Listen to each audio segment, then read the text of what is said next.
네, 안녕하십니까. 유영서 목사입니다. 자, 여러분 다시 한번 히브리서의 그 배경을 좀 설명드리면서 시작을 해보겠습니다.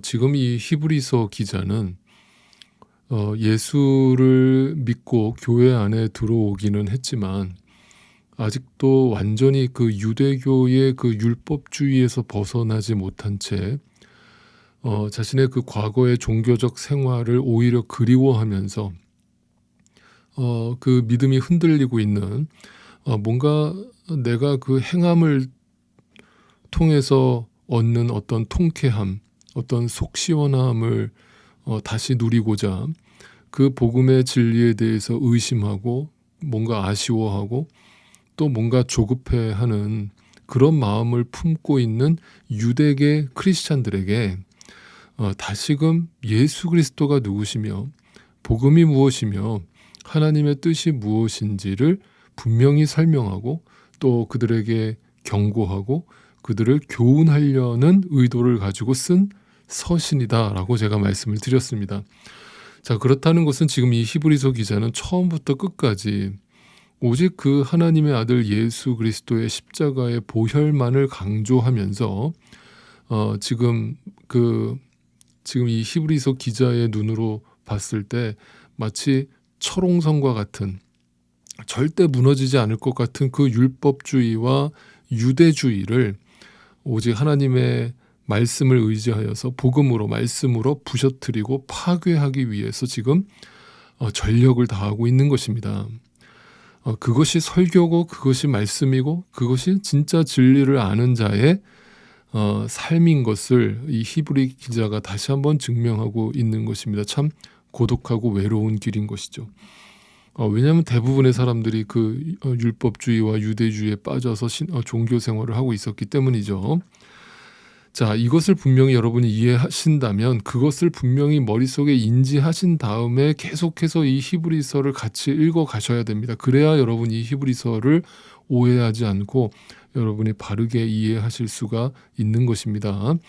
자, 그러면서 이제 7절, 8절 먼저 읽어보겠습니다. 오늘 본문입니다. 3장 7절, 8절입니다. 그러므로 성령이 이와 같이 말씀하셨습니다. 오늘 너희가 그의 음성을 듣거든 너희 조상들이 광야에서 시험받던 날에 반역한 것과 같이 너희 마음을 완고하게 하지 말아라. 자, 느닷없이 히브리서 기자가 갑자기 그 유대인들이 너무나 분명하게 인식하고 있었던 그들의 과거의 역사, 그 출애굽 사건을 언급하기 시작합니다. 그러면서 너희 그 광야에서 너희 광야에서 살던 그 1세대 너희 조상들이 광야에서 무슨 짓 하다가 결국은 다 심판받고 광야에서 죽었는지 너희 잊지 않았지? 라면서 뭔가 일종의 반협박처럼 들리는 말을 하기 시작하는 거예요. 당시 유대계 크리스찬들이 들었으면 말이죠.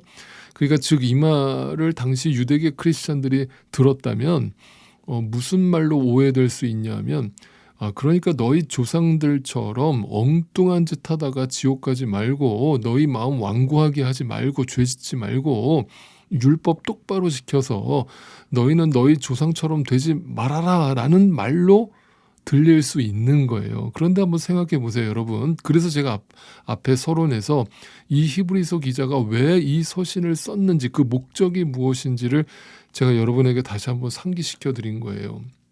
자, 지금 율법주의, 그 유대주의에 대해서 도전장을 내밀고 정면 승부를 하고 있는 이 히브리서 기자가 갑자기 또다시 율법을 철저하게 지켜서 너희 조상꼴 나지 않도록 해라라는 말을 할 리가 없겠죠. 여러분 이해가 되십니까? 앞뒤가 안 맞잖아요. 자, 그래서 그럼 이제 다음 구절부터 쭉 읽어보면 이제 같은 내용인데 13절까지 한번 쭉 읽어보죠. 9절입니다. 거기에서 광야에서 그들은 너희 그 광야 1세대 조상들은 말하는 거죠. 나를 시험하여 보았고 하나님을 시험했어요. 40년 동안이나 내가 하는 일들을 보았다. 40년 동안이나 하나님의 그 작정된 시간 동안에 충분히 그들에게 시간을 주었지만, 그러니까 우리 인생을 대표하는 시간을 말하는 거예요. 숫자적 40년으로만 이해하지 마시고요. 자, 10절. 그러므로 나는 그 세대에게 분노해서 말하였다. 그 세대는 어떤 세대예요? 하나님 말씀을 거부하고 거절하고 불순종하는 그 악한 세대를 말하는 거예요. 그 분노에서 말하였다. 그들은 언제나 마음이 미혹되어서 내 길을 알지 못하였다. 그러니까 40년 동안이나 시간을 줬는데, 인생이라는 시간 동안 계속해서 하나님이 기회를 주고 시간을 줬는데 결국 그들은 하나님께 불순종하였다. 11절. 내가 진노하여 맹세한 대로 그들은 결코 내 안식에 들어오지 못할 것이다. 내 복을 누리지 못할 것이다. 12절. 형제 자매 여러분, 자, 오늘날 그 신약 시대를 살고 있는 그 형제 자매 여러분, 여러분 가운데 믿지 않는 악한 마음을 품고서 살아계신 하나님을 떠나는 사람이 아무도 없도록 여러분은 조심하십시오. 그러면서 13절. 오늘이라고 하는 그날 서로 권면하여 아무도 죄의 유혹에 빠져 완고하게 되지 않도록 조심하십시오. 자, 이 말을 그냥 우리가 이 배경을 이해하지 않은 채로 그냥 문자 그대로 읽어버리면 무슨 뜻이 되냐면, 그러니까 너희 정신 똑바로 차리고 오늘 하루하루 죄의 유혹에 빠지지 않도록 철저하게 말씀을 지키면서 살아라 라는 말씀으로 들리는 거예요. 그렇죠, 여러분?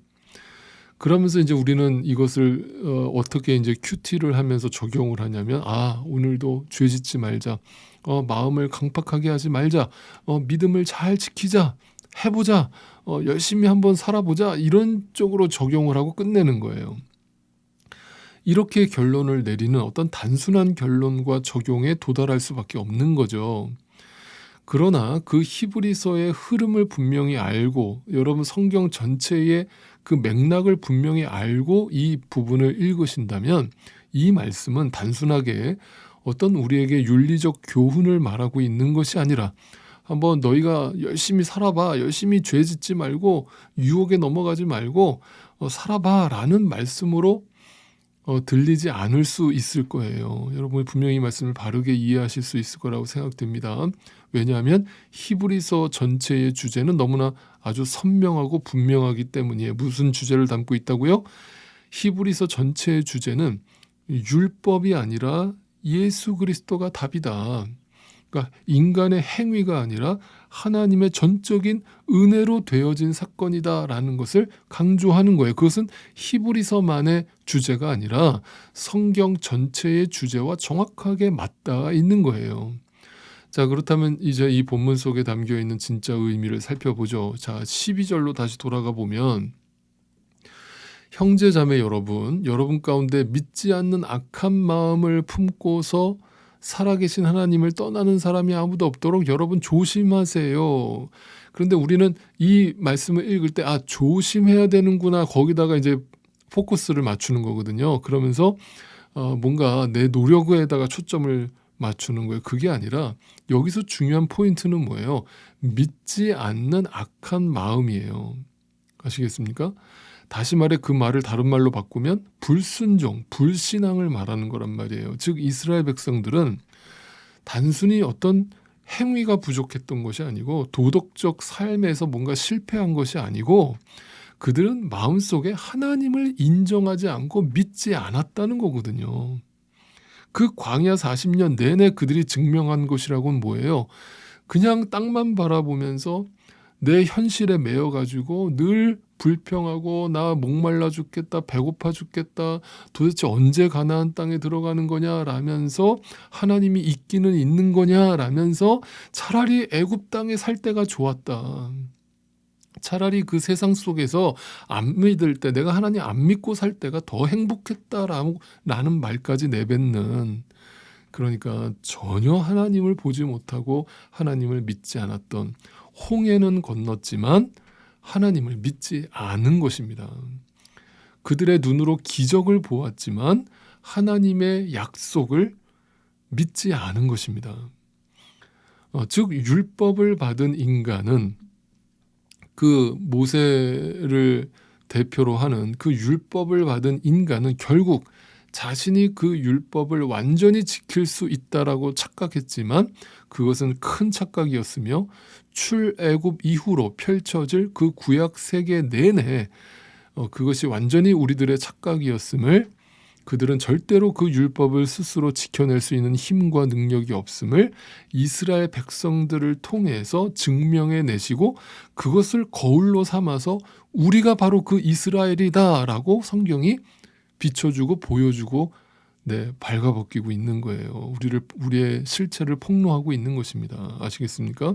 그러니까 이것을 단순한 이스라엘의 역사 이야기로 읽으면 안 된다는 겁니다. 여러분에게 그 믿음의 눈이 열리기를 바랍니다. 자, 그래서 마지막 14절이 이렇게 고백되는 거예요.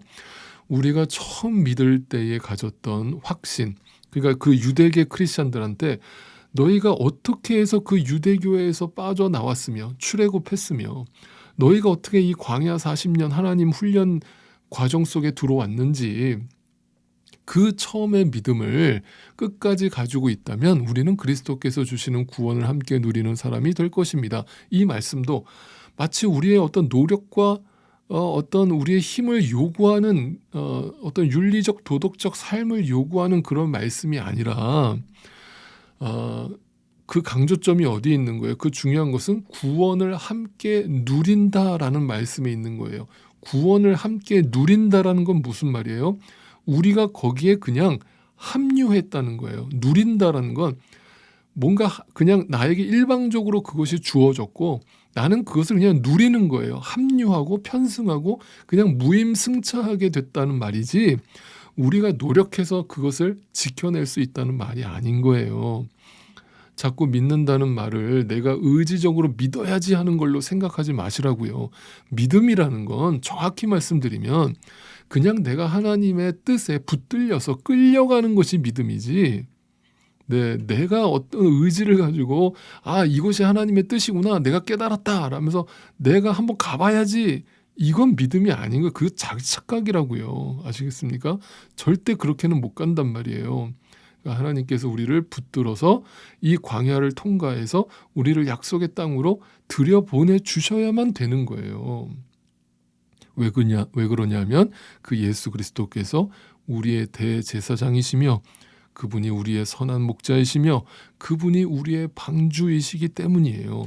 우리는 그 방주에, 구원의 방주에 무임승차하여 하나님이 이끌어 가시는 세계로 그냥 떠내려가는 것이 은혜이고 그것이 전부인 것입니다.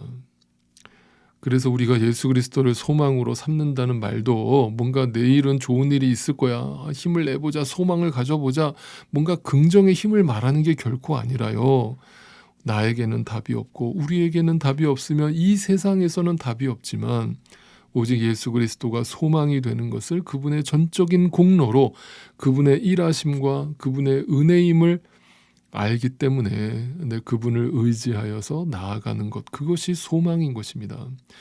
이 소망을 품고 살아가는 교회가, 크리스찬이, 주님의 증인된 자들이 이 땅에서 무엇을 목적으로 삼고 살겠습니까? 여전히 돈이겠습니까? 여전히 자식의 성공이겠습니까? 여전히 이 땅의 부와 명예겠습니까? 아니잖아요. 여러분 분명히 아시잖아요. 광야란 말입니다. 이 세상은 광야예요. 지나가는 겁니다. 다 사라질 것들입니다. 그래서 성경은 분명히 말합니다. 광야 세대, 율법 세대는 망하는 겁니다. 그곳에서 우리가 훈련받는 것은 그 가나안 땅에 하나님의 나라에 들어가서 오직 하나님의 통치와 하나님 말씀에 순종하는 삶을 살게 하시기 위해서 결국 말씀만이, 예수 그리스도만이 답이라는 사실을 알게 하시기 위해서 이 지독한 광야 삶이 주어져 있는 것입니다.